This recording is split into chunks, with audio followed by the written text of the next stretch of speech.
Hello and welcome to 21st Century. I'm Daljit Dhaliwal. Turning a light on at the flick of a switch is something that many people take for granted. But for 1/5 of the world's population, it's simply not an option, relegating them to a life of energy poverty. We meet one man in the Philippines who dreams of spreading light not only in his country, but to the world's poorest.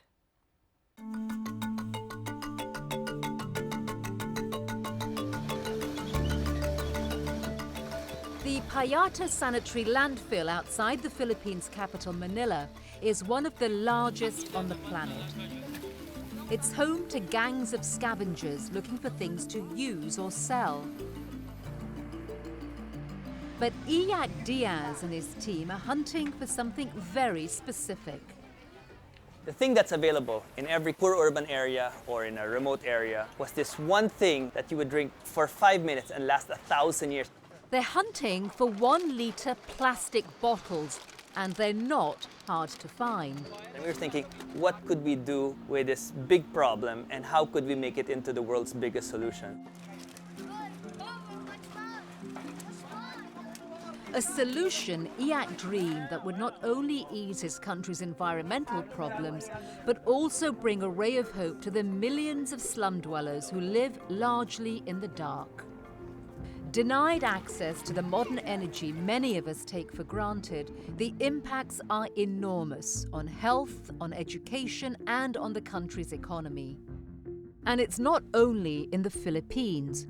1.3 billion people on our planet still live in the dark with no access to affordable modern energy so vital for a decent standard of living. And it's not just at night they need energy. Substandard housing leaves many homes in permanent darkness. In the sprawling urban slums around Manila, it's the same story. Millions of people live in windowless tin shacks where it's pitch black inside, even in broad daylight. As the Philippines has some of the most expensive electricity in Asia, most families either can't afford to turn on a light or must ration their usage to just a few hours at night. It's places like this, really, where there's this energy poverty that you could see how they struggle, and houses here have no light. It's very hard to escape poverty if you don't have access to energy. Olav Schorven from the United Nations Development Programme says that energy poverty is synonymous with poverty and traps the poorest to remain in misery. It took us a while in the development community to realize that all these goals we have established, getting kids to school and making sure people have access to basic health services, it's difficult to make sustained progress towards any of those objectives if a community has no access to energy. So Iyak was determined to take action. Having grown up in Manila, he wanted to help bring light into his country's darkened homes, as well as contribute to their environmental problems of excess garbage. But he needed a solution that people could afford without having to rely on either expensive electricity or poisonous kerosene. What we really have to do is look for technologies that work, that are clean, that can be scaled down to a human basis, something that can be implemented right away. And he found the solution just a few hundred meters from the slums. By combining the endless supply of plastic bottles with water and limitless sunlight, he believed he could bring light to those in need. But he wanted help to develop the idea into something workable. He took his idea to the Massachusetts Institute of Technology in the United States, where he was studying for his master's degree. Working side by side with some of the brightest young engineering students from around the world, theirs was a common goal: to design low-cost, sustainable solutions that will help eliminate energy poverty in developing countries. First is everything must be available in the poorest areas. Second, it must be able to manufacture with simple tools. Iyak returned to the Philippines armed with new knowledge that would help him turn common trash into electricity-free solar light bulbs. he started the Liter of Light movement with the help of young volunteers from around the world. They have come to learn and to take the knowledge back home with them to their own countries. Water will bring it out. The nice thing about water is water bends the light. So once the water goes inside, it will bend the light to be able to go all around the house.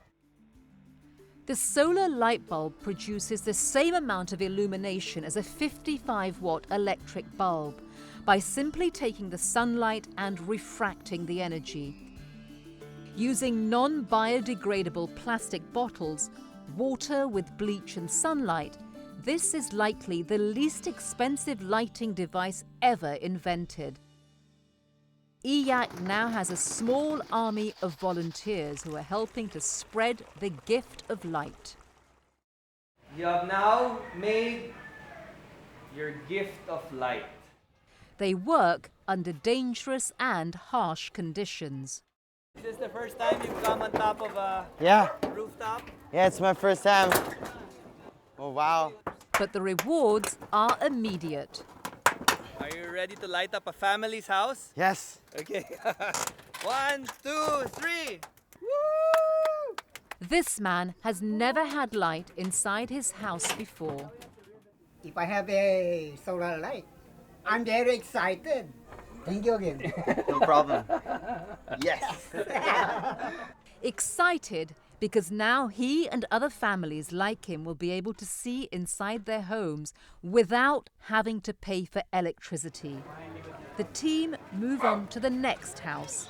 A few more minutes on a hot, rickety roof and another life is illuminated. This one completely lights up, a 20 square meter house very well. So, ngayon maliwanag. So I said it's a big change, and she said absolutely, it was so dark before you couldn't really see that much, but now it's made a big difference. This woman used to spend half her family's income of $1 a day on gas and kerosene to light her home. But with EYAC's bottle, she now only has to spend money on light at night. This kind of project will really help people lessen their expenses. Nelly Drucker runs an organization which works to improve living conditions in the slums. The savings they will get will be used for their food. Tens of thousands of EYAC's solar light bulbs are now illuminating homes and businesses in Manila and beyond. The great thing about electricity in the whole span of human existence is the extent to which it has truly empowered people. That business is what we have to finish and get that last fifth of humanity plugged in along with the rest of us. So the United Nations has launched a campaign to make access to sustainable energy a reality for everyone by 2030. And EYAC's solar lights are definitely a step in the right direction. Anyone that wants to make a difference can do it with the simplest tools and with a simple idea. Starting here in the Philippines, we will give the gift of light from here, and it will go all around the world. And that is my dream.